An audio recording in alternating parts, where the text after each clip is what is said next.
Hey there, and welcome back to Hold and Modify. It's Q. And as you can see there, I have some of the world's most valuable devices sitting on this tablecloth here, some M.2s. This is part of a gaming rig upgrade. I know this isn't really retro, but as a YouTube short I posted a little bit earlier, talked about, yes, I'm upgrading the gaming PC thanks to some free gifts from the gods of PCs. This won't be too long, hopefully, and it'll just work, right? And here is the old system. You get a better look now. The cooler in here, and then you can see all the other goodies down there. I gotta tell you though, getting the graphics card out was a huge chore. This is a 5080 graphics card. They're quite big in these small cases. By the way, speaking of free, not only was the motherboard I showed you earlier free, but a couple months ago, the PC gods gave me a free power supply. Can really appreciate the gifts that the gaming gods seem to be throwing my way. The free gifts make you spend more money though, don't they? You know, like buying a better graphics card and ultimately getting a new CPU. But yeah, you know, these things right here, I think I could, maybe I could just retire just by selling those, you think? Well, of course it's not going to go easy now. So I ran into my first little glitch here. The CPU cooler, the fan on it, is apparently routed through the case, and then it goes to this fan controller, this distribution hub. Me being an old timer, have no idea what a fan hub is. I never used these back when I built PCs. But apparently, yes, this fan is going to that. Now, I don't want to use this fan. I want to use the one that comes with the Darkrock Be Quiet 4 Pro, whatever it is I bought over there.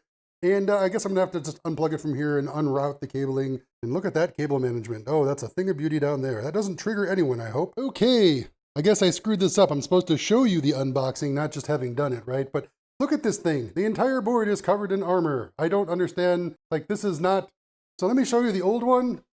This looks like a motherboard to me. This is what I'm used to. This is what motherboards look like. And then I come over to this one over here, and yes, as you can see, I mean, it looks neat. It looks very protected. Ooh, look at those capacitors there. They're very, very pretty. Comes with some interesting accessories here. We've got the Wi-Fi antenna. Now, this does come with Wi-Fi 6E, but I actually have a Wi-Fi 7 dongle I use for that, for big time speeds. It does give you the token SATA cable. And oh, I love this though. This is great. This down here, let me get in here for you. This is one of those connectors that makes the front panel connector so much easier. Just one big plug. Everything should be like this. And then over here, we actually get some, little rubber feet, LRF support. Every PC must have LRF support. All right, we are now to the all-important phase of putting in the CPU. Look at that, it's so exciting. You know, back in the day, I used to just pop that plastic cover off myself. This is insane. I cannot believe how big this is. It reminds me of the Tesseract thing or whatever from that movie Oblivion with Tom Cruise. It is a massive thing. I don't think it's actually going to fit in my case when it's mounted. Unfortunately, I was a little worried when I bought it that it seemed like it was overkill. It was too big. The cooler that I took out of this thing, cooling the much warmer Intel, is substantially smaller, as you can see. So yeah, this might have been a little overboard, but I'm going to go ahead and get the CPU mounted and the cooler mounted, and we'll see what happens. Maybe worst, I have to have the side of the case off. Okay, so here we go. I've never done it like this before, but this is supposed to work. So we'll go ahead and close that like that. Bring this latch down, and then with quite a bit of force, that just pops off. I don't know why I've never done that before. I've always just popped it off manually. I guess I was too worried. Obviously, people have been doing this the right way for many years. I've just only done it the right way this time. And yeah, I've already removed one of the brackets for the cooler. I gotta pop this one off. Actually, you can take that one off right now. And then I can use the, start to install the aftermarket CPU cooler. Be Quiet Darkrock version 5 thing. Handles Intel or AMD. And they give you 2 different parts bags, so that's pretty convenient. And they give you the thermal goo, and they give you the screwdriver. You have everything you need from them, so you don't have to worry. Isn't that convenient? And if you look closely, you can see the custom brackets for the AMD. It's pretty simple, guys. It's just this little metal plate and 2 plastic spacers and some long screws. They really do make it quite simple, for at least for the AMD mount. The parts bag, as I said, for the Intel is rather a lot more involved looking, so I do appreciate this simple install here. And I did see, thankfully, that in case this doesn't fit, well, this outer fan can be removed, and you just have this massive inner fan in there, and that's exactly what I may have to do.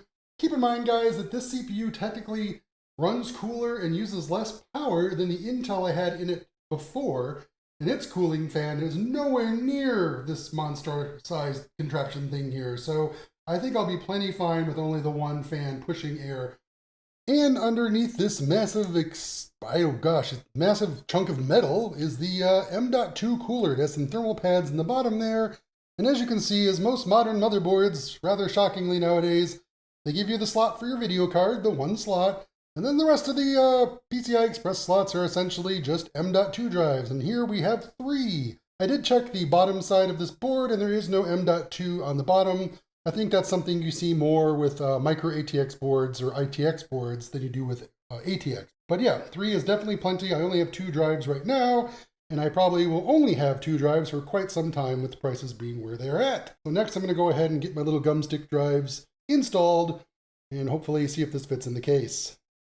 Okay, slowly Q learns. So this little thing down here that I called a fan hub earlier, and I said I didn't really recognize it, I think it's actually an LED hub. It's a place to run all of your LED connectors, because that is not a fan connector, that's different, and that looks like a connector that went onto the motherboard that went into an RGB connection. So that's an RGB hub.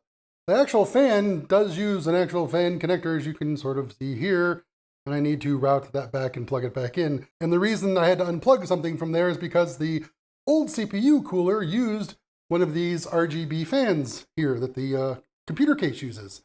So I had to unplug the fan from the CPU cooler, and that was actually the RGB connection for it. So here we are. It fits. It's all back together. Got our lovely Be Quiet logo there. So hopefully it'll post, right? I mean, it's, AMD, it's all AMD. So I know it'll take some time for it to initially post. It has to train the memory and whatnot. If it has any issues, I'll have to do a little BIOS updating, but I'll probably just close this video out with a quick, like, hey, look, it's running, yay, and then that'll be it. And I'll thank you for your time and whatnot. Probably ask for likes and subscribes and those kind of things that you're supposed to do. Okay, we got a boot. It actually posted right away. It did do one interesting thing. It said that the TPM thing had changed because I installed a new CPU and or motherboard, new TPM-ness, and warned you if you're using BitLocker that you're not going to be able to access any of your data. Now, I don't think I used that in Windows, but there's always a possibility that it was turned on. Maybe Microsoft turned it on for me. If that was the case, then yeah, I'm going to have to go ahead and reinstall everything. But this is my gaming box, and everything's on Steam or in the Microsoft Xbox store. But here you go. You can see the BIOS, it's all up. Everything seems to be detected. And my memory was not 5600. Actually, no, my memory is 5600. It's not doing the boost yet. So yeah, it's at the default of 48. But I should be able to get that memory speed up. And here you can see the CPU and some temperatures. I have the big Be Quiet cooling fan set to quiet mode since I'm not really overclocking the system at all. It's completely quiet right now.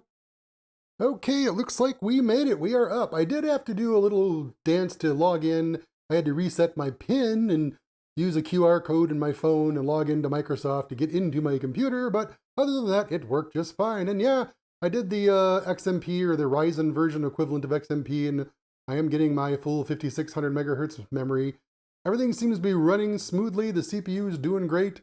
I've already seen it boost up to like over 5 gigahertz, which is pretty awesome. 9800 X3D 8-core. Going to be a great gaming CPU. Do a lot of things, not just games. But that's all I'm really going to be doing on this system. It's the big gaming rig. I don't really have anything else that I play games on other than old retro stuff. This is my primary way to do stuff. So I like it to be up to date. And it was nice doing this upgrade finally. And it's been about, 2 years, maybe 3 years since I've done a big upgrade like this. So this was a fun upgrade to do. It didn't take too long and nothing broke. I did bleed though. I did actually prick my finger and it bled. So that's usually a sign that the PC building gods will grant me success and long life. All right, guys, thanks for watching this short little fun one.